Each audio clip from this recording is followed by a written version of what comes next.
Live Drive Jive Archive with your host Frank Monday. We're about to fire up a JP Farrell before we head into the office here. We have exactly 15 minutes on the clock, so I will have to keep an eye on the clock. That's all we can afford for this morning because we got to get in there and have our breakfast and get things rolling. Big day of classes today, guys. It's a Thursday, so we've got a full schedule of classes, plus an elective class in the evening, which means I'm going to be here until like 7 o'clock or something. So today's a big day, man, from 7 to 7. And I leave the house at 6 a.m. and I won't get home till like 8:30 p.m. tonight. Thursday's the biggest day, really. But that's good because it's at the end of the week. I've had the whole week to prepare Monday, Tuesday, Wednesday, and to get more rest in. And then I'll work a ton of classes Thursday, Friday, and then go home a little early on Friday, earlier than usual, and then have the weekend to chill.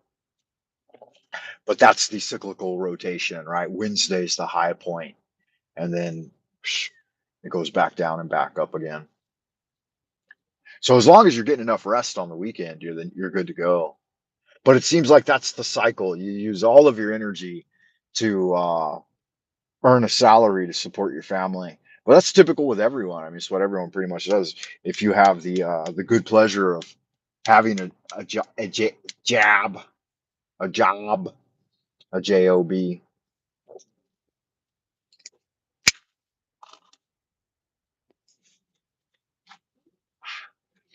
Yeah, so they say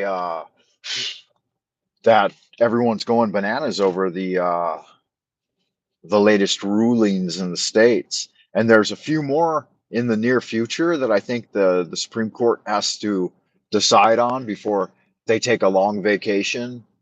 From what I understand, they will be going on vacation. The 4th of July is coming up. That's good. It's always good to celebrate freedom and the founding of a free nation.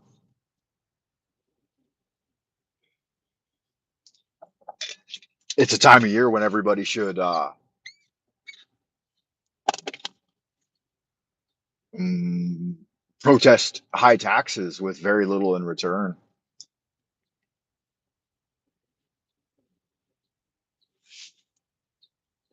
It's like most of the country's infrastructure and roads and everything, housing, all of it, a lot of it was built up after World War II. And you would think that all of those things have already been paid for. And any current endeavors that government thinks to engage in should be questioned day by day, inch by inch. They should be held accountable for anything they get up to. And their salaries should be greatly reduced in these times of hardship. I would think that all across the board in government, everybody should get their salary cut by half. And 90% of them should just be kicked out anyway, because big government's not the idea of the American people. Small government with very little interference.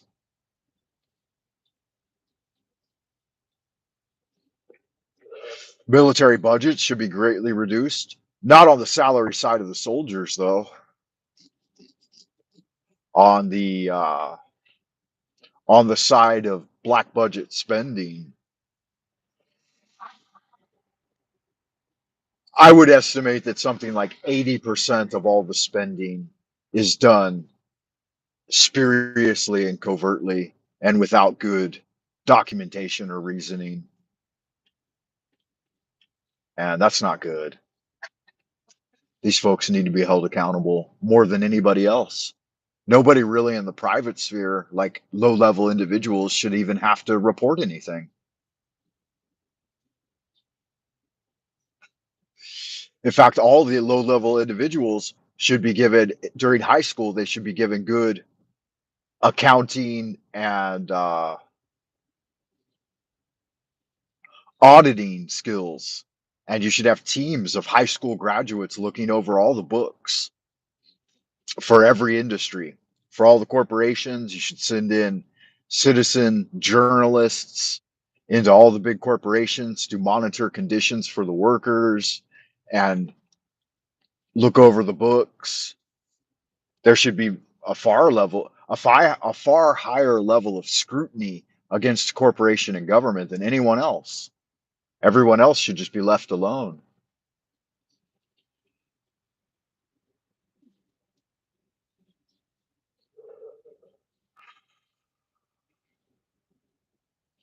And it's not revolutionary to think that way, right?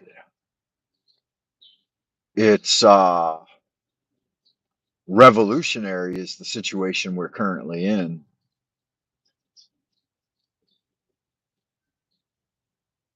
Yes, indeed. Okay, yeah. Monster T-Drick, that happens. You got to get used to it. Just roll with the punches, man.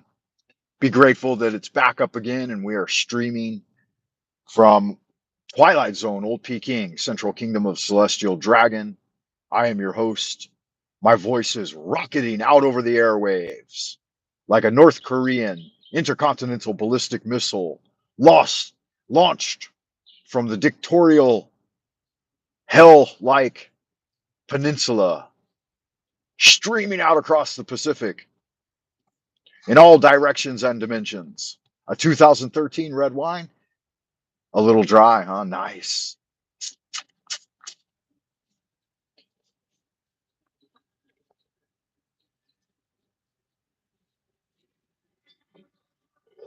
I'm not a huge connoisseur of wine and I don't know much about it or how to talk about it really, Jeff. But when you say that a wine is very dry, does that mean that it falls flat on the palate a little bit?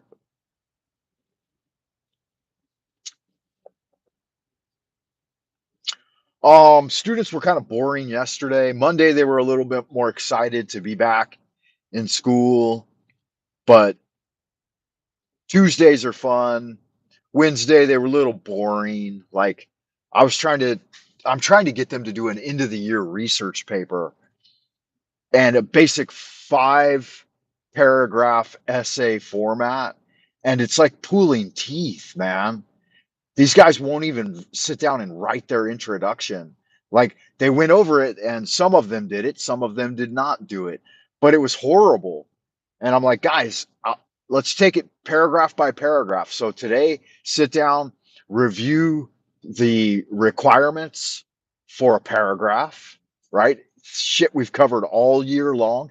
They're 10th graders, is what I'm talking about right now. And write a compelling introductory paragraph. And they don't give a fuck, man. It's not interesting to them. And as slow as I take it, and as much instruction and guidance as I give each step of the way, I would think that it would be fun for them, but it's not. They'd rather pop open the laptop and look at basketball and girls dancing on TikTok. And that type of shit, technology in the classroom, has really destroyed the structure of kids' mental health and their ability to focus on learning things. Like, there's so much entertainment out there.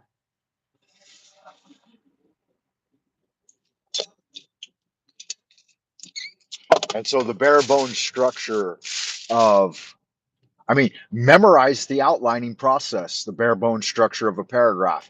It needs a topic sentence, some supporting sentences, and a concludatory sentence, right? Or a call to action for your introductory paragraph. I focused on various methods, an anecdotal method, a statistic method, using different types of supporting evidence in order to make it, hook the reader. They call it the hook.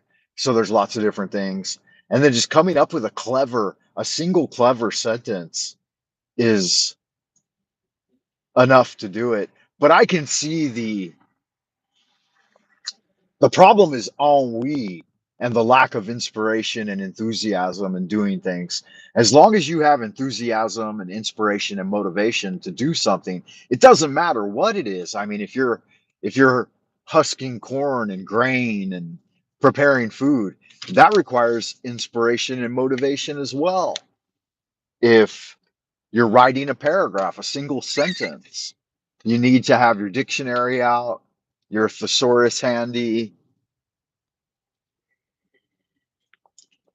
some mentor text nearby, a good vision of what you're getting into, and then just, just do it. Try a few sentences, try a few different methods, like getting into it. Uh, but I feel their pain. So I sat down and I used the first 15 minutes after I gave my instruction. I used about 10 minutes to give them instruction. Then I sat down for about 10 or 15 minutes and just do it myself. I do it in Chinese, I do it in English. I try to research some interesting French and Latin maybe to throw in there. And I say, this is how you get it done, guys. And they're sitting over there fucking ignoring me, taking a nap. And I think, all you need is willingness to interact. And it can be frustrating, but it's the end of the year. They're just ready to fucking be done with it. And but you can't have that attitude. Every day along the process requires the same level of enthusiasm. I know you can't bring it to bear every time, and you shouldn't have to, but you've got to be consistent. It's consistence and consistence consistency, being consistent, persistence, and determination. Those are the only things that get results, right? So Kelly's out in the ideas room, and Miss Mary Moon, good to see you. Yo Kelly, yo Jeff, yo Mary. Um, Kelly asks, "What took your path to China years ago, Frank?" That's a good question. There's only 3 minutes left on this live stream before I got to go have breakfast, guys.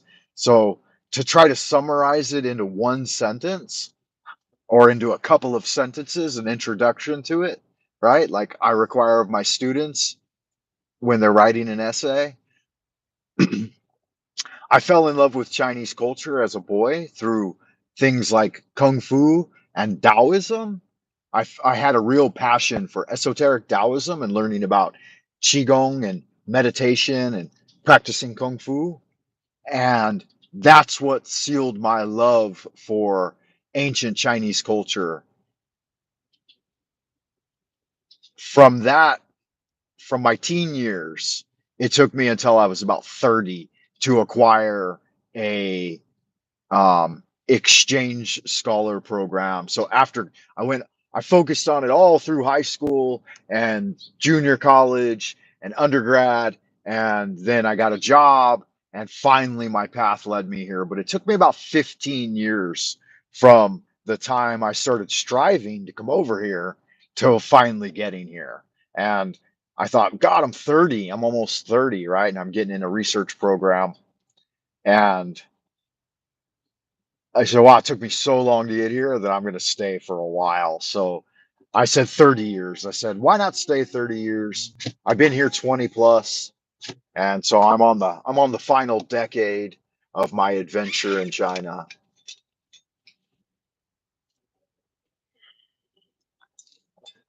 All right, guys, it's time to wind this one down. We're in the last minute of the transmission. I got to go in there. The watch has beeped. I got to go have my breakfast. I hope y'all good looking sexy people stay well out in Happy Land. Thanks for tuning in. We did three 15-minute live jives this morning. So, no, I came here on I just said, I came here as as a visiting scholar and enrolled in a doctoral program to study Tong poetry. So no, I've been here originally. I was here on a scholar visa, a student visa, and then I got a job teaching, and I've been on a work visa for 19 years as an educator. So I've been here um on my own. I got married, but it wasn't until I'd already been here for about 5 years. I was dating a girl that I met back in the States. We are married. I'm married to a Chinese gal, We've got two beautiful children. But no, um, I financed everything on my own, all my own money that I had saved through working. I have always supported myself since I was a teenager, basically. Um, Working and going to school has always been my gig.